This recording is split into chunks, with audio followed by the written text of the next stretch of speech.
Senator JD Vance leaned into the microphone with a smirk and said, $100 million for hurting the feelings of a man in a red coat. The courtroom chuckled. Cameras flashed. But what Vance didn't realize was that the man suing him wasn't after money. He was there to reveal a secret that had been buried for over a decade. And once that secret came out, it didn't just hurt Vance's career, it destroyed it. Before we show you what was said, hit that subscribe button and drop a comment letting us know where in the world you're watching from. Let's get into it. The morning sun cast long shadows across the marble steps of the federal courthouse in Washington, D.C., where clusters of reporters clutched their cameras and microphones like weapons of war. The air was electric with anticipation, thick with the scent of ambition and the promise of a story that would dominate headlines for weeks to come.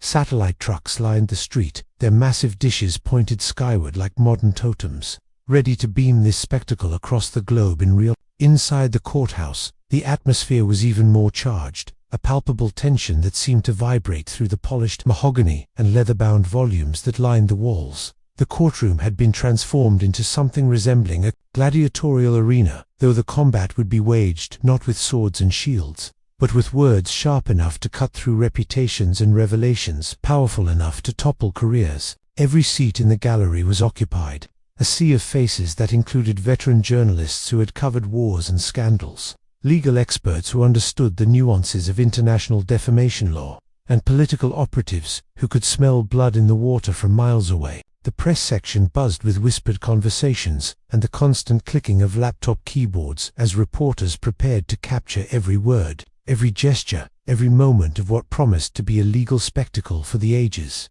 At the defendant's table sat Senator JD Vance, his expensive charcoal suit perfectly tailored to his frame, his silk tie knotted with the precision of a man who understood that appearance mattered as much as substance in the world of politics. His signature smirk played at the corners of his mouth, a carefully cultivated expression that had served him well through countless interviews and debates. He adjusted his gold cufflinks with the casual confidence of a man who had weathered political storms before and emerged, not just unscathed, but strengthened. His legal team surrounded him like a Praetorian guard, their briefcases bulging with documents and their expressions radiating the kind of aggressive confidence that only comes from charging $500 an hour across the aisle. Separated by what might as well have been an ocean of cultural and philosophical differences, sat Corporal Ezra Flint of Her Majesty's Queen's Guard. He was a study in contrasts to the American politician, his posture ramrod straight, despite the uncomfortable courtroom chair, his ceremonial red tunic and bearskin hat, somehow managing to look both anachronistic and timelessly dignified in the modern legal setting. His face was an unreadable mask, carved from years of standing motionless in the face of tourists who tried to make him laugh, protesters who screamed inches from his face, and now, apparently, American politicians who had mistaken his silence for weakness. The irony wasn't lost on anyone present in that marble-columned chamber of justice. Here was a man who had been trained from his first day of service never to react, never to show emotion, never to break character regardless of provocation. And yet he was preparing to unleash a legal assault that would make headlines from London to Los Angeles. His hands, large and scarred from years of military service, rested calmly on the table before him. But those who knew how to read the signs could see the tension in his shoulders, the way his jaw was set with the quiet determination of a man who had finally reached his breaking point. What none of the assembled reporters, lawyers, or spectators knew was that this decorated soldier was about to reveal something that would transform this courtroom into ground zero of a political earthquake that would register on the Richter scale of American politics. The classified file that sat in his lawyer's briefcase contained information so sensitive, so potentially explosive, that it had taken months of negotiations between the British and American governments just to allow it to be declassified for this proceeding. The stage for this legal drama had been set 2 weeks earlier, in a packed auditorium in Cincinnati, Ohio, where the air was thick with the smell of concession stand, hot dogs, and the electric energy of a political rally in full swing. The crowd of 5,000 had been worked into a frenzy by warm-up speakers who had primed them with red meat rhetoric about American strength and foreign weakness. By the time Vance had taken the stage, the audience was ready to cheer anything he said, hungry for the kind of populist performance that had made him a rising star in conservative circles. Vance had been in his element that night, his voice echoing through the cavernous space as he delivered a speech that hit all the familiar notes of his political brand. He railed against foreign influence in American politics, mocked the weakness of traditional allies, and promised to restore American dominance on the world stage.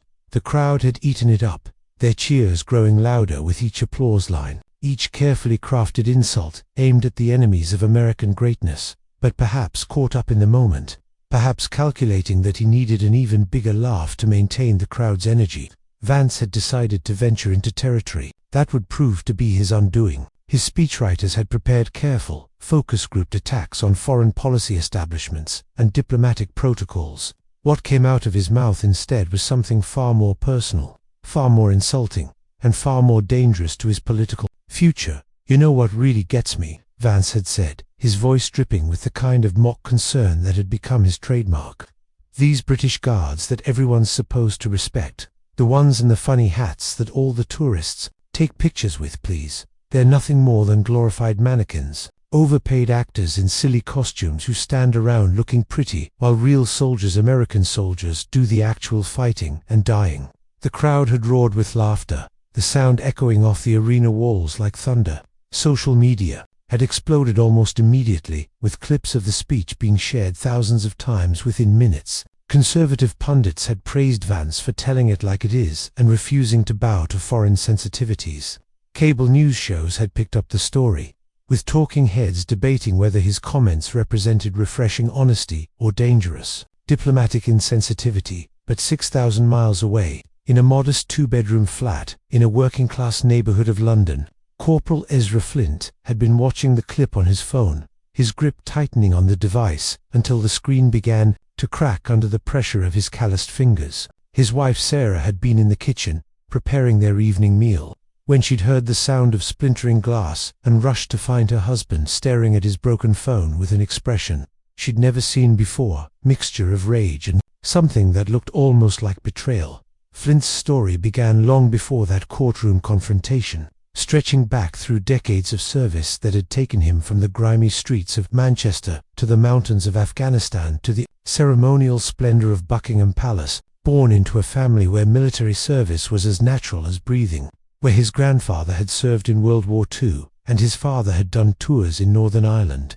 Flint had enlisted at 18 with a sense of duty that seemed almost quaint to his generation of peers who were more concerned with university applications and career prospects. His early years in the military had been spent in the brutal, unforgiving terrain of Afghanistan, where he'd learned lessons that couldn't be taught in any classroom or training facility. He'd discovered that courage wasn't the absence of fear, but the willingness to act despite it. He'd learned that leadership wasn't about giving orders, but about being the first one through the door when danger called. And most importantly, he'd understood that silence wasn't weakness, it was often the difference between life and death. The memories of those deployments still haunted his dreams, vivid recollections of firefights that had lasted hours, of friends who had left for patrol and never returned, of children caught in crossfire and villages destroyed by warfare that most people back home could never truly comprehend. He'd seen the improvised explosive device that had taken out half his unit during what should have been a routine patrol, had held his best friend's hand as life ebbed away in a dusty compound miles from home. He'd survived the ambush where insurgents had tried to overrun their forward operating base, had spent a terrifying night crawling through enemy territory to rescue a wounded comrade, lying in a ditch for endless hours while Taliban fighters searched just feet away. When Flint had finally returned to Britain, his body scarred by shrapnel and his mind carrying invisible wounds that would never fully heal, the transition to ceremonial duties had seemed almost like an insult to everything he'd sacrificed. The idea of standing motionless in a red coat while tourists snapped photos felt like a cruel joke after years of active combat, but his commanding officers had recognized something in him, a combination of combat experience, unshakable discipline, and the kind of quiet authority that made him perfect for the most visible and demanding ceremonial role in the British military. The Queen's Guard training had been brutal in its own unique way, requiring a completely different set of skills from those he'd learned in Afghanistan. He'd had to master the art of standing perfectly still for hours at a time, learning to ignore physical discomfort, weather conditions, and the constant stream of tourists who seemed to view him as some kind of living statue. The mental discipline required was extraordinary, maintaining perfect posture and awareness while simultaneously appearing to be nothing more than a decorative element of British pageantry. But what civilians didn't understand, what politicians like Vance couldn't comprehend, was that the Queen's Guard wasn't just ceremonial window dressing. Every member was an active duty soldier, many with extensive combat experience, all trained in close protection, crowd control, and counter-terrorism operations. They were armed, though their weapons were carefully concealed beneath their ceremonial uniforms. They were connected to sophisticated intelligence networks, briefed daily on potential threats, and authorized to use lethal force if the situation demanded it. The silly hats that Vance had mocked were worn by men who could kill with their bare hands, who had survived firefights in some of the most dangerous places on Earth, who had been selected for their posting, not because they looked good in photographs, but because they possessed the rare combination of military expertise and unshakable composure necessary to protect the most high-profile targets in the British Commonwealth. Flint had excelled in this role, his combat experience giving him an edge that his instructors had immediately recognized. He could read a crowd like a book, spotting potential threats with the same instincts that had kept him alive in Afghanistan. He could maintain his ceremonial bearing while simultaneously tracking multiple subjects, assessing their body language, their movements, their potential for violence. He wasn't just a ceremonial guard, he was a warrior in dress uniform, a trained killer disguised as a tourist attraction. His wife, Sarah, had initially been proud of her husband's prestigious posting, had bragged to her friends about his selection for one of the most visible roles in the British military.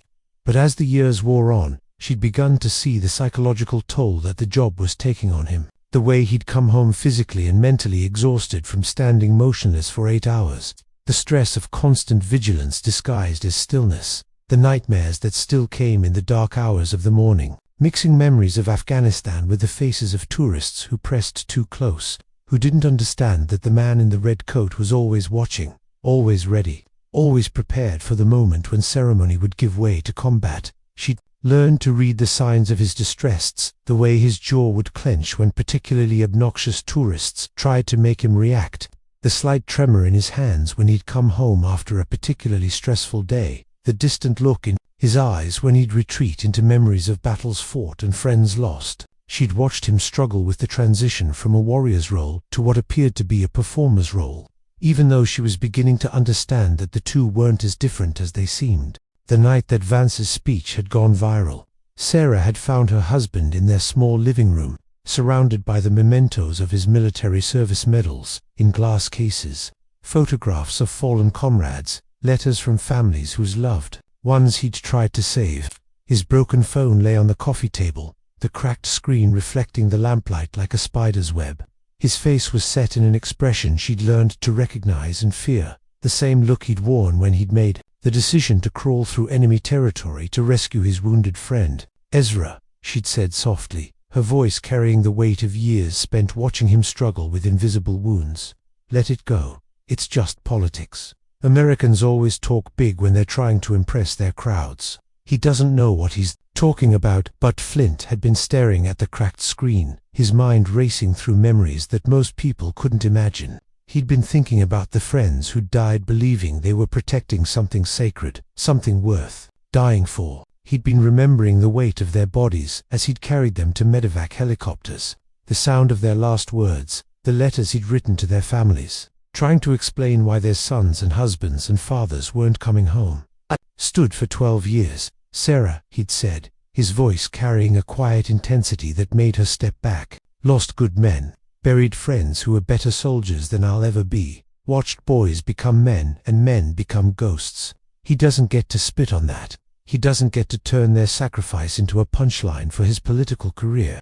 The next morning, Flint had made a phone call that would change everything. The law firm of Pemberton and Associates had initially been skeptical when he'd walked into their London offices, still wearing his civilian clothes, but carrying himself with the unmistakable bearing of a professional soldier. A defamation case against an American politician seemed like a long shot at best, a publicity stunt at worst. The jurisdictional issues alone would be a nightmare, never mind the difficulties of proving damages in a case that crossed international boundaries and involved questions of diplomatic immunity. But something in Flint's quiet intensity had convinced the senior partner, Margaret Pemberton, to take the case. She'd seen something in his eyes that reminded her of her own father, a veteran of the Falklands War, who'd never quite been able to explain what he'd seen and done in those windswept islands. She'd recognized the look of a man who'd been pushed beyond his breaking point, who'd finally decided that some lines couldn't be crossed without consequences. The headlines had exploded across both sides of the Atlantic within hours of the lawsuit being filed. Royal Guard sues U.S. Senator for $100 million. The story had been picked up by every major news outlet, with coverage ranging from serious legal analysis to satirical takes on what seemed like an impossibly quixotic legal battle. Pundits had laughed, dismissing it as another frivolous lawsuit from an oversensitive generation that couldn't handle robust political discourse. Vance's team had been even more dismissive, with his press secretary issuing a statement that called it another snowflake lawsuit from people who can't handle the truth about American military superiority. Conservative talk radio hosts had turned it into a rallying cry, using it as evidence of foreign attempts to silence American free speech. The story had become a partisan football, with each side using it to score political points while completely missing the deeper issues at stake. But behind the media circus and political posturing, Flint's legal team had been working methodically, building their case piece by piece with the same attention to detail that had made him an effective soldier. They'd gathered testimonials from fellow guardsmen, documented the extensive training and qualification requirements for the position, compiled evidence of the Guard's actual duties and responsibilities that went far beyond what the public understood. What they'd discovered had surprised even them, revealing a world of hidden responsibilities and classified operations that contradicted every stereotype about ceremonial military roles. The Queen's Guard, they'd learned, wasn't just a tourist attraction with military trappings. Members were active duty soldiers selected from elite units, many with extensive combat experience in Iraq, Afghanistan, and other theaters of operation. They underwent months of specialized training in close protection, crowd control, threat assessment, and counter-terrorism operations. They were briefed daily on intelligence reports, connected to sophisticated surveillance networks, and authorized to use lethal force if necessary to protect their charges. The silly hats that Vance had mocked were worn by men who'd survived some of the most dangerous deployments in modern military history, who'd been selected for their posting not because they looked good in photographs, but because they possessed the rare combination of military expertise, psychological stability, and unshakable composure necessary to protect the most high-profile targets in the British Commonwealth, while appearing to be nothing more than decorative elements of royal pageantry. But it was what they'd discovered in the classified files that had transformed a simple defamation case into something far more dangerous for Vance's political future. The incident from May 22, 2017, had been buried so deep in the intelligence archives that even most government officials didn't know it had happened. The operation had been so sensitive, so potentially explosive in its implications, that it had been classified at the highest levels of both British and American intelligence services. Flint's security clearance, maintained from his combat deployments, had given him access to files that painted a radically different picture of what the Queen's Guard actually did during their seemingly routine ceremonial duties. The document that would eventually be declassified for the trial contained details of an incident that had been mere minutes away from becoming one of the most devastating terrorist attacks in British history, prevented only by the quick thinking and decisive action of a man in a red coat who was supposed to be nothing more than a tourist attraction. The day of May 22, 2017, had started like any other for Flint. He'd risen at 0500 hours, following the same routine he'd maintained for years: physical training, inspection of his equipment, review of intelligence briefings, and preparation for another day of standing motionless while thousands of tourists photographed him like some kind of living statue. The weather had been typical for London in late spring, overcast and cool, with occasional breaks in the clouds that sent shafts of sunlight across the palace grounds. He'd taken his position outside Buckingham Palace at 0800 hours for the changing of the guard ceremony, a ritual that drew thousands of tourists every week and had become one of the most photographed events in London. The crowd that day had been particularly large, a mix of families on holiday, school groups from across Europe, and the usual collection of royal watchers who never seemed to miss a ceremony. The atmosphere had been festive, filled with the chatter of multiple languages and the constant clicking of camera shutters, but within minutes of taking his position, Flint had noticed something that had triggered every alarm bell honed by years of combat experience. Years of surviving in Afghanistan had taught him to read people, to spot the subtle signs that separated innocent civilians from potential threats. And there was something about one man in the crowd that had immediately caught his attention. In his body language, his movement patterns, his obvious discomfort that had nothing to do with the cool morning air. The man was sweating profusely despite the cool temperature, his eyes darting constantly between the palace guards and the crowd around him.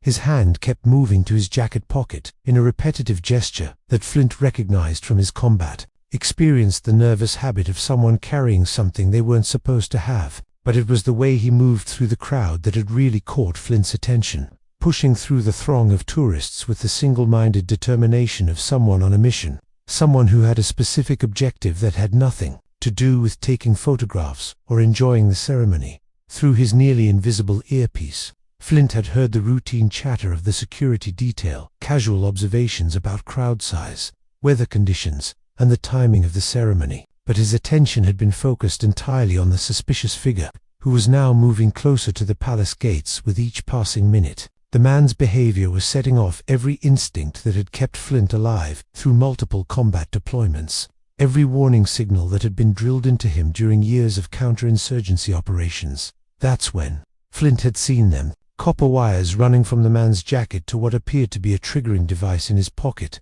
The realization had hit him like a physical blow.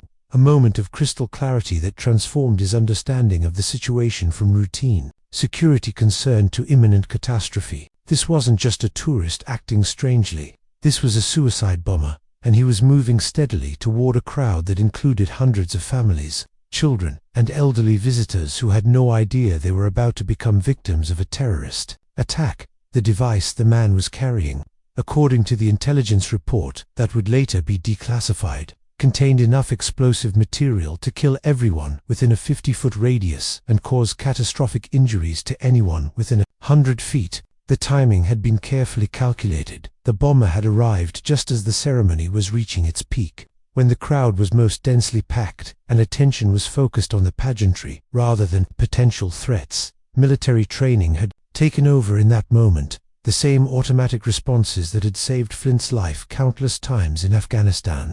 Without moving a muscle in his face, without giving any visible sign of alarm that might alert the bomber to his discovery, Flint had begun to implement the kind of tactical response that his ceremonial role was specifically designed to conceal. A subtle shift in his stance, barely perceptible to the casual observer, had signaled to the other guards that a threat had been identified and that immediate action was required. The response had been as swift as it was invisible. Within seconds, his teammates had begun to move, their own positions shifting to create a perimeter around the threat while maintaining the appearance of normal ceremonial duties. The crowd had remained oblivious, continuing to snap photographs and cheer as the ceremony continued around them, completely unaware that they were witnessing the initial stages of a terrorism operation that would determine whether they lived or died.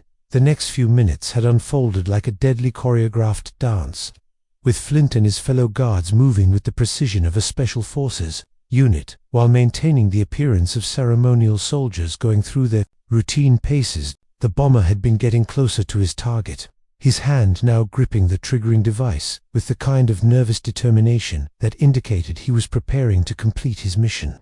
Intelligence analysts would later determine that he had been planning to detonate the device at the moment of maximum crowd density, when the ceremony reached its climactic moment and everyone's attention was focused on the pageantry.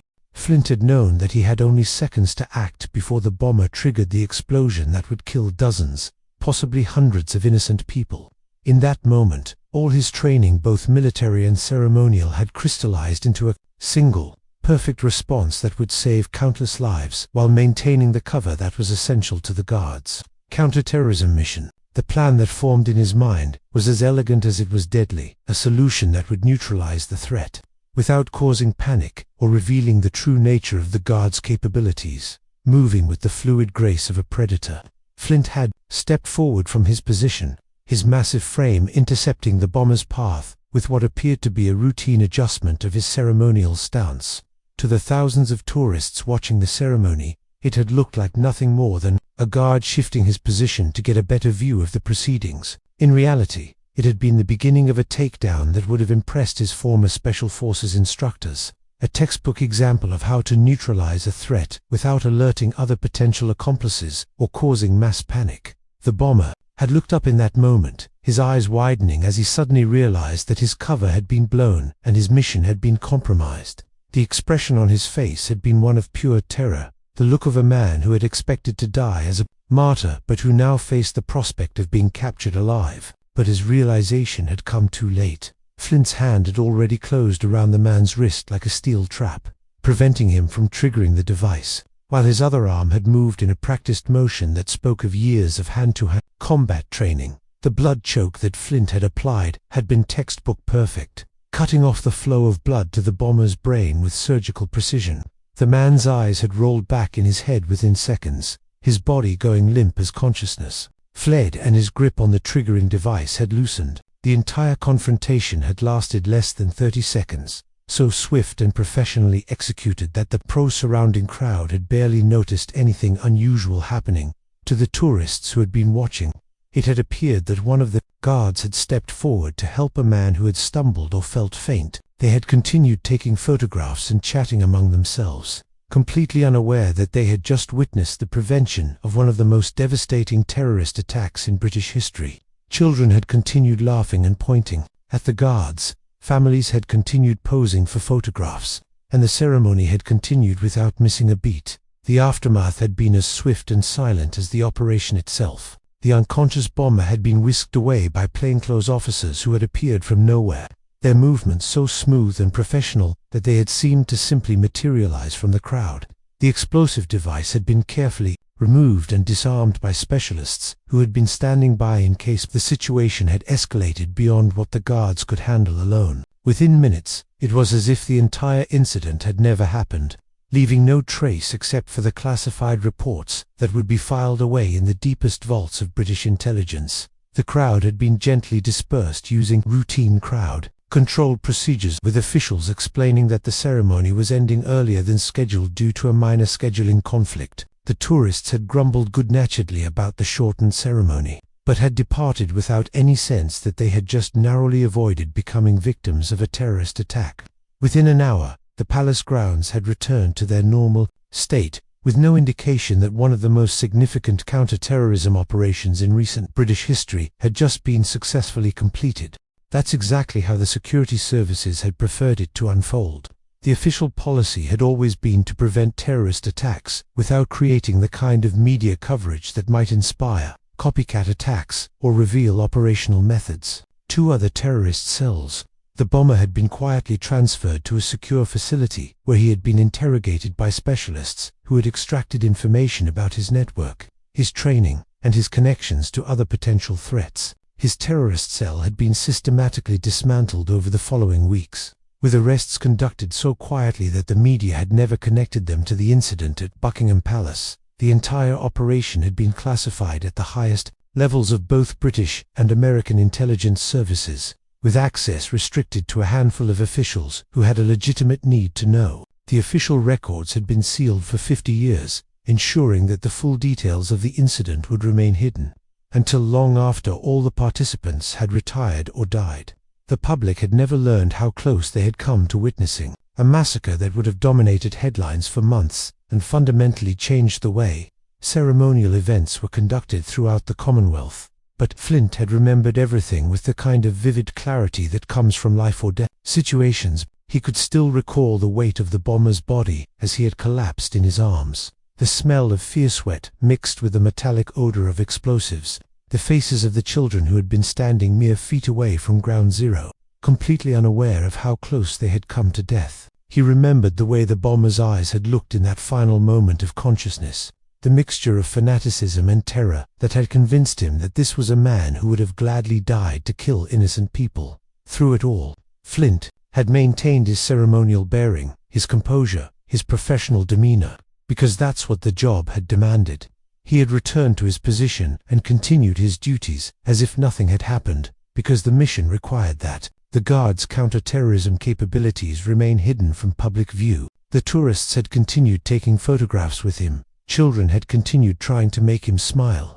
And he had remained as motionless and unresponsive as ever, because that was the role that protected both him and the people he was sworn to defend now. Sitting in that American courtroom 2 years later, Flint was about to reveal what had really happened that day. The classified file that his lawyer had obtained through months of negotiations with intelligence officials contained the complete operational report, including photographs, technical analysis of the explosive device, and detailed accounts of the subsequent investigation. The British government had apparently decided that Vance's insult had crossed a line that couldn't be ignored, that the time had come to set the record straight about what the Queen's Guard actually did during their seemingly routine ceremonial duties. The defense lawyer had approached the witness stand with the kind of cocky confidence that comes from assuming your opponent has no real weapons to deploy. His expensive suit and perfectly styled hair suggested a man who had built his career on destroying the credibility of witnesses through ridicule and aggressive questioning. He had clearly viewed this case as nothing more than a publicity stunt, an opportunity to score political points while defending his client's right to free speech. "Corporal Flint," the lawyer had said, his voice dripping with the kind of condescension that had made him famous in certain political circles. "Surely you've heard worse than a little political ribbing during your career. Americans have a constitutional right to free speech, after all, and politicians are known for their colorful rhetoric. Isn't this lawsuit really just an attempt to silence legitimate political discourse?" But Flint hadn't risen to the bait, hadn't allowed himself to be drawn into the kind of emotional response that would have undermined his credibility. Instead, he had reached into his jacket with the slow, deliberate movements of a man who had spent years being watched by thousands of people, every gesture calculated to avoid giving any hint of his true capabilities. The file he had withdrawn had appeared deceptively thin, just a few pages of official letterhead and classification markings. But as he had slid it across the witness stand toward the judge, the entire atmosphere in the courtroom had begun to shift. The judge had opened the file with the casual air of someone expecting routine documentation, but his expression had changed dramatically as he had begun to read. His eyebrows had risen, his mouth had opened slightly, and his hands had begun to shake as the full implications of what he was reading had become clear. The classified report contained not just the operational details of the incident, but photographs of the explosive device, technical analysis of its destructive potential, and detailed accounts of the investigation that had followed. "May 22,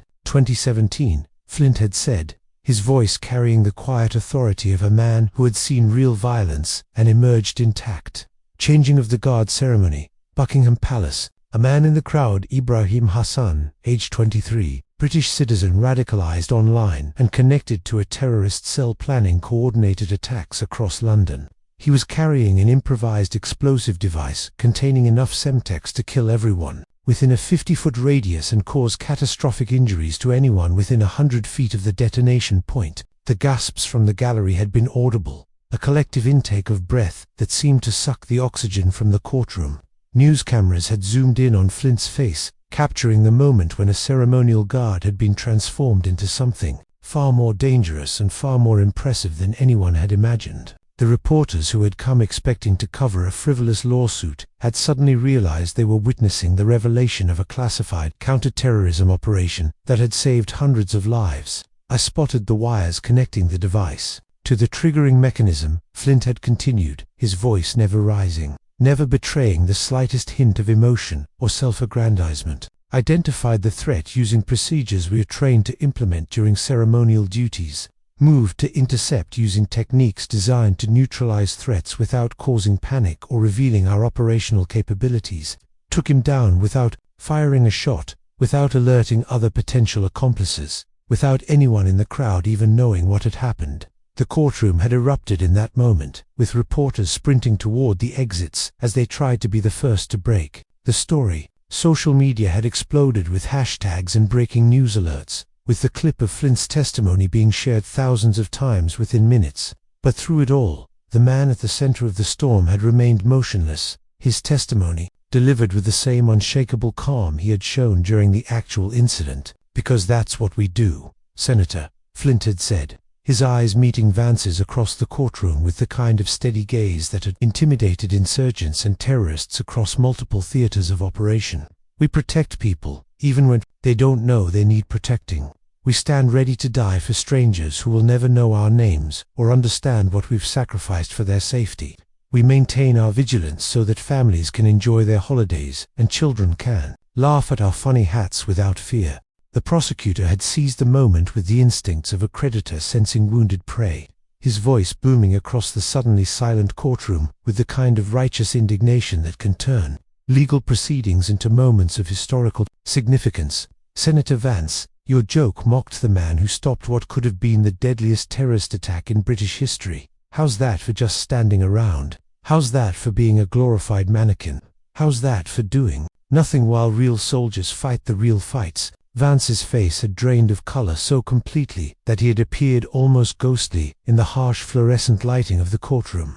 His carefully maintained composure had cracked, revealing the kind of panic that comes from realizing that a calculated political gambit has turned into a career-ending catastrophe. His lawyer had frantically objected, but the damage was already done, spreading across the internet at the speed of light and metastasizing into a full-blown political crisis. Within hours, the clip of Flint's testimony had been viewed millions of times across every social media platform, shared by everyone from military veterans to ordinary citizens who had been moved by his quiet dignity and extraordinary service. The hashtag Respect the Guard had begun trending worldwide, with people sharing their own stories of military service and sacrifice. Veterans organizations had issued statements condemning Vance's original comments in the strongest possible terms, while military families had shared their own experiences of serving in dangerous circumstances.